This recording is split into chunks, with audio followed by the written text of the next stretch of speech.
दीदी वाह दीदी।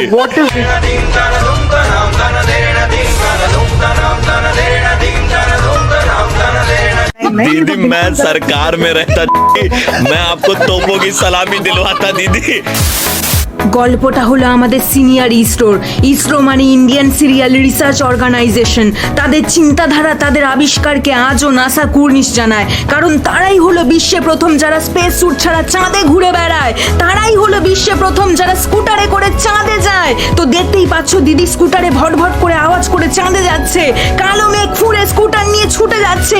উফ কি তেজ, দিদির কি জোশ, দিদিকে দেখে বিজ্ঞানীদের উড়ে গেছে হোশ। আর ফাইনালি দিদি তার স্কুটার নিয়ে মহাকাশ ভেদ করে চাঁদে একদম সফট ল্যান্ডিং করে ফেললো। হে আল্লাহ, তুমি আমাকে সহ্য করার ক্ষমতা দাও। যাই হোক, তারাই হলো বিশ্বে প্রথম যারা ডিজিটাল সিঁড়ি বেয়ে চাঁদে উঠেছে, তারাই হলো বিশ্বে প্রথম যারা প্রমাণ করেছে নৌকা শুধু জলে নয় আকাশেও চালানো যায়, তারাই হলো বিশ্বে প্রথম যাদেরকে কষ্ট করে রকেট বানিয়ে চাঁদে যেতে হয় না, উল্টে দড়ি বেঁধে চাঁদকে হিড় হিড় করে টেনে মাটিতে নামানো যায়। দড়ি ধরে মারো টান, চাঁদ হবে খান খান। আরো জোর লাগাও, আরো জোর লাগাকে হাইশা, জোর লাগাকে হাইশা হাইশা হাইশা হাইশা। এন্ড ফাইনালি চাঁদ সোজা আকাশ থেকে দিদি ছাদে নেমে আসে। স্যালিউট দিদি, তোমাকে স্যালিউট। এই দিদিকে বিট করার মতো ক্ষমতা এই পৃথিবীতে কারো নেই। তো বহু যুগ ধরে বিজ্ঞানীরা রিসার্চ করে যাচ্ছে কি করে চাঁদে যাওয়া যায়, বাট কেউ কি কখনো ভেবেছে চাঁদকে কি করে মাটিতে নামানো যায়? না। বাট এই দিদি হলো পৃথিবীর প্রথম মানুষ যে চাঁদকে নিজের ছাদে নামিয়েছে। কি বলছো গো তুমি? একদমই ঠিক বলছি। তোমরাও কি চাও চাঁদকে নিজের ছাদে নামাতে?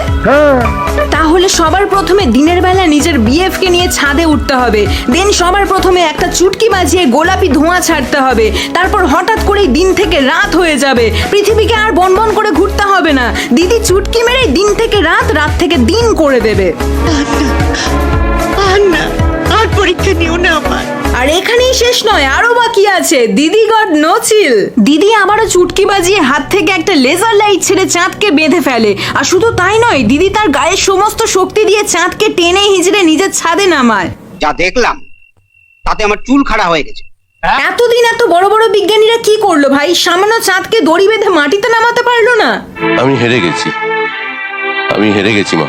যাই হোক, আমাদের দিদি করে দেখিয়েছে, চাঁদকে নিজের ছাদে এনেছে। বাট আনাটা একেবারেই উচিত হয়নি, কারণ ম্যাডির কানে এই খবরটা পৌঁছে গেলে চাঁদকে ওনা এক্সট্রা গ্রেভি দিয়ে গিলে ফেলে।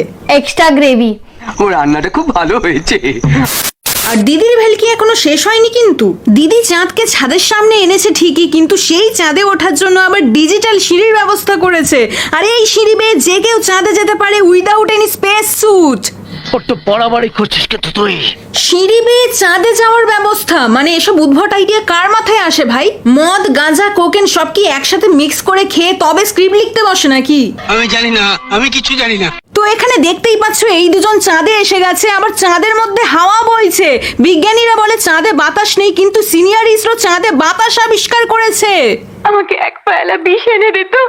তো এরা যেহেতু চাঁদে আটকে পড়েছে, তাই তাদেরকে রেস্কিউ করার জন্য সিনিয়র নাসা মানে ন্যাশনাল আজগুবি সিরিয়াল অ্যাডমিনিস্ট্রেশন একটা লালটুসটুস রকেট পাঠাচ্ছে। বাট রকেট ছাড়ার পর আমাদের সিনিয়র নাসা বুঝতে পারে যে তাদের ঝরঝরে রকেটে সাপ উঠে গেছে। চারিদিকে উত্তেজনা, নাসার পাকা ঝুনো বিজ্ঞানীদের মাথায় হাত পড়ে গেছে।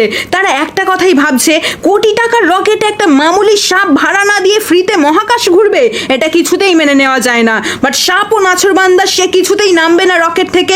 তো ফাইনালি রকেট আকাশ ফুঁড়ে যাচ্ছে, কিন্তু মাঝপথে সাপের হাগু পায়। আর মহাকাশে হাগলে তো গু ভেসে থাকবে, তাই সে রকেট থেকে লাফ দিয়ে আবার পৃথিবীতে নামছে। ওরে বাবা, আমার সাপ থেকে নাগিন হয়ে গেছে। তো দেখতেই পাচ্ছ মহাকাশ ফুঁড়ে আকাশ চিরে নাগিন দিদি ল্যান্ডিং করছে। আর ফাইনালি দিদি মহাকাশ থেকে ঝাঁপিয়ে সোজা নিজের বাড়ির ছাদে এসে পড়ে। আর সব থেকে আশ্চর্যের ব্যাপার হলো, নাগিন দিদি মহাকাশ থেকে লাফ দেওয়ার পরেও তার হাড়গোড় কিছুই ভাঙেনি, উল্টে সে গা ঝাড়া দিয়ে উঠে দাঁড়িয়েছে। আর গল্প কিন্তু এখানেই শেষ নয়। নাগিন দিদি রকেটে করে চাঁদে যেতে পারেনি তো কি হয়েছে? মাঝরাতে এরকম নীলু সাপের সিঁড়ি বানিয়েছে, এই সিঁড়িতে করে নাকি সে চাঁদে যাবে। নাগিন দিদি অলরেডি সিঁড়িতে উঠছে, কিন্তু হঠাৎ করেই ঘূর্ণিঝড় এসে দিদিকে উল্টে দেয়। বাট দিদি তাও নাছরবান্দা, সে বুঝে গেছে তার একার দ্বারা চাঁদে যাওয়া সম্ভব নয়, তাই সে নাগ জেঠুকে আহ্বান জানায়। তো এই নাগ জেঠু ছাদে নেমে যা করলো সেটা দেখলে আর বাঁচতে পারবে না। তো থাক, সেসব আর নাই বা দেখালাম। নাকামি করিস না। ওকে, তাহলে দেখো নাগ জেঠু নিজের হাত দিয়ে ডিস্কো লাইট ছেড়ে একটা স্কুটার বানিয়ে দেয়, যেটা দেখে বিশ্বের বড় বড় ইঞ্জিনিয়াররা নাগ জেঠুকে খুঁজে বেড়াচ্ছে। কারণ যেখানে লাইট ছেড়ে স্কুটার বানানো যায় সেখানে কষ্ট করে কেন তারা পড়াশোনা করবে? কোনো মানে হয় বলুন? এবার তোমাদের মনে নিশ্চয়ই প্রশ্ন জেগেছে, নাগ জেঠু হঠাৎ করে স্কুটার কেন বানালো? হ্যাঁ, স্কুটার বানিয়েছে কারণ এই স্কুটারে করেই দিদি চাঁদে যাবে, আর আকাশে উড়ে উড়ে ফাইনালি নাগিন দিদি চাঁদ থেকে 2 মানুষকে রেস্কিউ করে আবারও স্কুটারে করে মহাকাশ ভেদ করে বাড়ির ছাদে নেমে আসে। আর পারছি না আমি। এসব দেখার পর আমার আর কিছু বলার নেই, শুধু একটাই কথা বলতে চাই, এই স্ক্রিপ্ট যে লিখেছে সে যেন এই চাঁদে ওঠা সিঁড়ি দিয়ে সোজা চাঁদে চলে যায়।